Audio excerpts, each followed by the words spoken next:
রাত্রি 10টা কি 11টা, আপনি কোনো গ্রামের কিংবা ধরুন শহরের রাস্তা দিয়েই হাঁটছেন অন্ধকারের মধ্যে, হঠাৎ আপনার পায়ে তীব্র ব্যথা হলো। আপনি টর্চ জ্বালিয়ে দেখলেন, দ্রুত একটা সাপকে সরে যেতে দেখলেন, বা সাপের একটা লেজের দিকের পোর্শন, কিংবা আপনার সন্দেহ হলো কোনো একটা সাপ সরে গেল। আপনার বাড়ির লোক প্রচন্ড আতঙ্কিত হয়ে গেল, আপনি নিজেও আতঙ্কিত হয়ে গেলেন। কেউ বলছে যে জায়গাটাকে টাইট করে দড়ি দিয়ে বেঁধে দে, কেউ বলছে ব্লেড দিয়ে জায়গাটাকে কেটে, ক্ষতস্থানটাকে কেটে রক্ত বের করে বিষ বের করে দে, কেউ বা বলছে ওখানে মুখ লাগিয়ে বিষটাকে চুষে বের করে দে, কিংবা কেউ বা বলছে ওঝা ডেকে আন। কিন্তু সবচেয়ে দুর্ভাগ্যের বিষয় কি জানেন?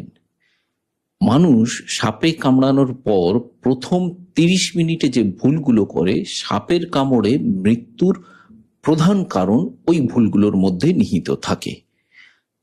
আমি ডক্টর স্বদেশ মান্না, আমি আজকে আপনাদেরকে বলবো যে সাপে কামড়ালে কি করবেন, কি করবেন না, কখন হাসপাতালে যাবেন, হাসপাতালে গিয়ে কি কি চিকিৎসা হবে, কোন সাপ কামড়ের কি কি লক্ষণ আছে। আর ভিডিওটা একদম স্কিপ করবেন না, কারণ শেষে আমি আপনাকে সাপে কামড়ানোর ডিটেল চিকিৎসা সম্বন্ধে বলবো এবং সবচেয়ে কমন ভুলগুলো বলবো, যেগুলোর জন্য মানুষের জীবনহানির আশঙ্কা হয়, বিশেষত আমাদের পশ্চিমবঙ্গ এবং বাংলাদেশে।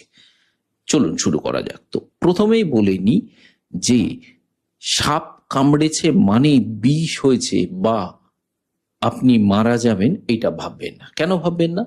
বেশিরভাগ সাপই দেখা গেছে নির্বিষ হয়, মানে সেই সাপগুলোর বিষ থাকে না। সাপ কিন্তু এমনিতে নিরীহ প্রাণী, সাপ সাধারণত কামড়ায় না, কিন্তু কোনো নির্বিষ সাপও যদি ভয় পায় সে আপনাকে কামড়ে দিতে পারে, তাহলে সেই সাপে বিষ হবে না, আপনার জীবনহানির কোনো আশঙ্কা নেই।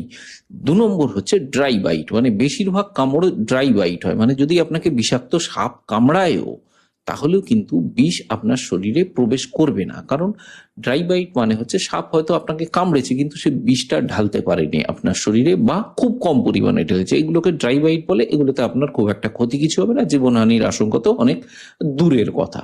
তো আপনি আতঙ্কিত হবেন না, কারণ আতঙ্কিত হলেই আপনার হার্ট রেট বেড়ে যাবে, আপনার ব্লাড প্রেশার বেড়ে যাবে। তার ফলে কি হবে, ওই বিষটা দ্রুত আপনার শরীরে ছড়িয়ে পড়বে। ধরুন আপনার পায়ে সাপটা কামড়েছে, পায়ে সাপ বিষ ঢেলেছে, আপনি আতঙ্কিত হয়ে গেলেন, খুব দ্রুত ওটা আপনার মস্তিষ্ক পর্যন্ত পৌঁছে যাবে, আপনার হার্ট পর্যন্ত পৌঁছে যাবে, তখন কিন্তু লাভের থেকে ক্ষতি বেশি হবে। তো কাজেই আতঙ্কিত হবেন না, শান্ত থাকুন। আপনার হাতে প্রচুর সময় আছে, আপনাকে যদি সাপ কামড়ে দেয়ও, সবচেয়ে বিষাক্ত সাপও কামড়ে দেয়, আপনি যদি শান্ত থাকেন, আপনার হাতে প্রচুর সময় আছে বেঁচে ফিরে আসার জন্য। তো একদম আতঙ্কিত হবেন না। আমি ডক্টর স্বদেশ মান্না আপনাকে নিশ্চিন্ত করছি যে আপনার হাতে প্রচুর সময় আছে।